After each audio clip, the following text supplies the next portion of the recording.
Bonjour à toutes et à tous.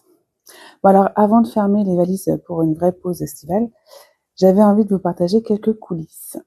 Ces derniers mois ont été très riches pour moi, en projets, en apprentissage et aussi en transformation. Et à la rentrée, je vous prépare quelque chose de nouveau, un peu une sorte d'aboutissement de ces derniers mois.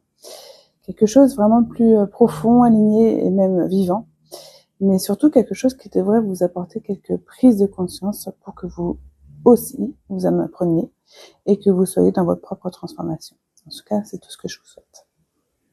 Pour vous donner un léger aperçu, j'avais envie de vous partager un petit bout de mon dernier week-end.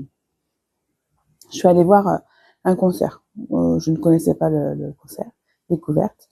Et là, j'ai vu des parents musiciens qui partageaient la scène avec leurs enfants, aujourd'hui jeunes adultes, 20 ans. Du rap, de l'accordéon, de la bonne musique, une belle surprise, mais aussi du coup du lien de la transmission et puis de la joie. Et en repartant, je me suis dit, mais finalement, c'est un peu ce que j'ai vécu moi sur ce mois de juillet, parce que le projet dont je vous parle, en fait, je l'ai aussi partagé avec mon fils Manaël, qui m'a aidé à travers ses qualités de codage informatique. Et bien sûr que la maman que je suis, est d'autant plus fière.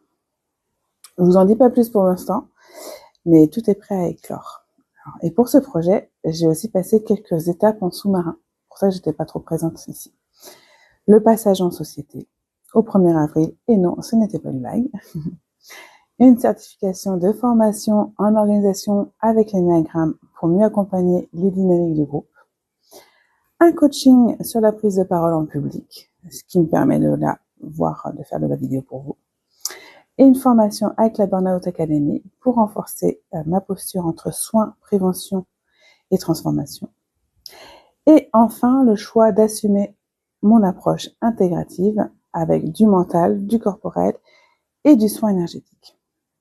Bon, en gros, un bel ensemble qui vous permet de vous offrir une belle palette de propositions créées de toutes pièces avec tous ces outils et toutes ces connaissances. Mais là, il est temps de faire une pause. Parce que prendre soin de soi, ce n'est pas juste une injonction. Non, c'est bien une pratique. Et pour bien accompagner, il faut aussi savoir ralentir. Alors, je vous dis à très bientôt avec ce projet à la rentrée qui, je l'espère, vous parlera autant qu'il m'enthousiasme. En attendant, prenez bien soin de vous, écoutez votre énergie, votre rythme et votre besoin de sens. Et je vous